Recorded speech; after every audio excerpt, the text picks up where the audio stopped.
आता वाजले सकाळचे 6. आता देवाचा भंडारा फुटणार आहे. म्हणजेच जो शेज लावलेला रात्री भंडारा असतो गणपूजेचा, तो भगवंताच्या अंगाला स्पर्श झालेला भंडारा सर्व भक्तगणांमध्ये वाटला जातो. आणि स्पेशली हाच भंडारा घेण्यासाठी भक्तांची खूप गर्दी उमटलेली असते. रात्रभर जागरण करून माझी हालत तर बघू शकता कशी झाली आहे, बोलूच शकत नाही. आणि आपले भाऊ लोक बघा खाली काय करताय, बसले गरीबावाने. या मनोज भाऊंचं तोंड बघून मनातल्या मनात अक्षरशः मला खूप सारे शिव्या देत असतात. का बरं तर किडनॅप करून माणूस आणलाय. बदला तो होगा जरूर. घरातून उचलून आणलं, पण खूप आनंद झाला. भगवंताचं दर्शन भेटलं. खूप खूप धन्यवाद.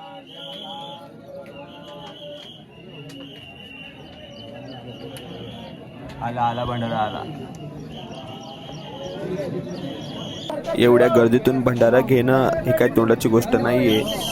म्हणजे खूप असा जनसागर तिथे आलेला असतो आणि एवढ्या गर्दीतून चिमूटभर भंडारा मिळणं हे खूप मोलाची गोष्ट आहे. आणि 2.5 तास प्रतीक्षेनंतर आता खूप वैतागले होते सर्व लोक.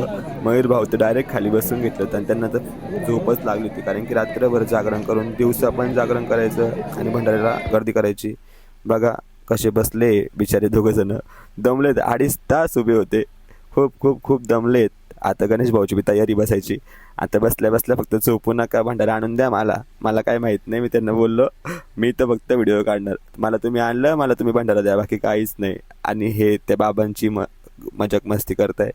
आणि आता भंडारा वाटण्याची वेळ तर आहेच, पण आता हे बसून राहिले, भंडारा भेटेन कसा, हाच मोठा प्रश्न आहे.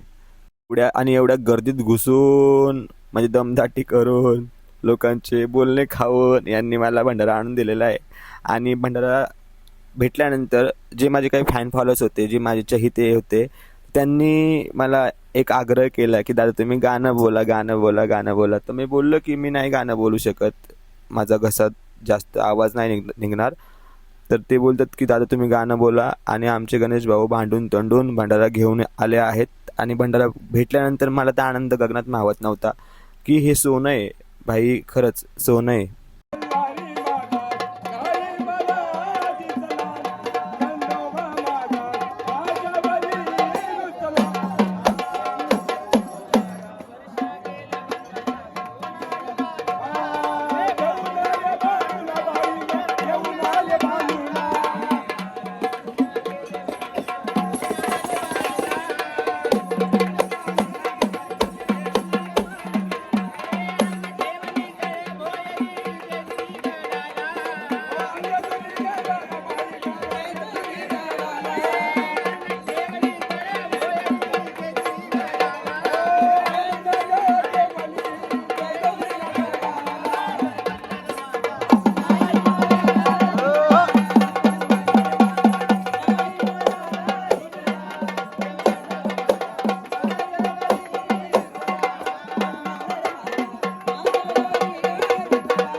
आता अशा प्रकारे आम्ही छान असं रात्र गाजवून दिवसही गाजवलेला आहे. मार्तंड भैरवाचे दर्शनही छान झालेलं आहे आणि भगवंताचा प्रसादही भेटलेला आहे. खूप कष्टानंतर भगवंताचा प्रसाद भेटलेला आहे आणि प्रसाद घ्यायला म्हणजे भंडाऱ्याचा प्रसाद देवाचा पगार असतो, प्रसाद आपण असतो आणि पगार पण असतो. आणि तो भंडाऱ्याचा पगार मधून मला पण थोडंसं त्यांनी दिलेले डिस्काउंट म्हणून करून पैसे.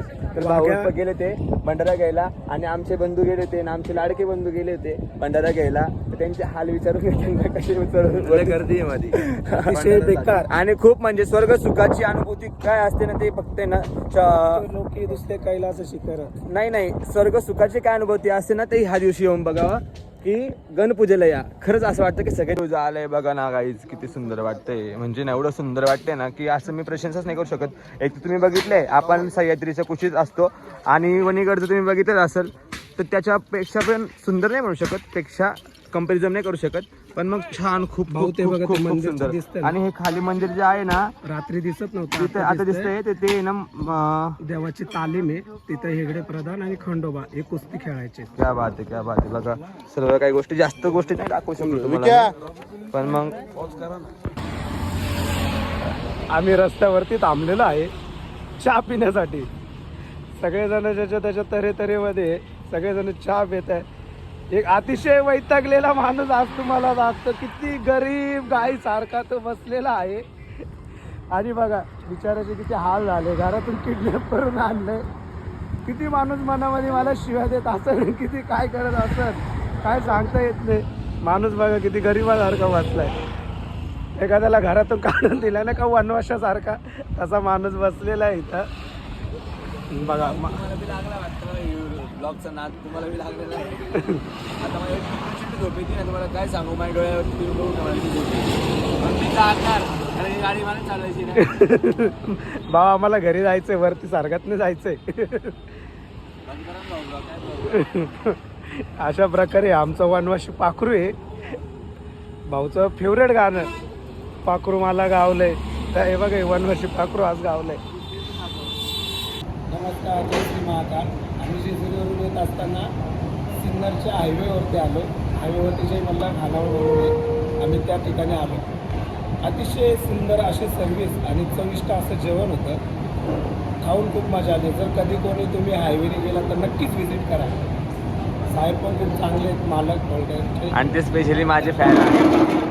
आमचे फॅन निघाले आणि खूप त्यांनी आम्हाला सहकार्य केलेलं आहे. या ठिकाणी नक्की व्हिजिट करा तुम्ही. थँक्यू.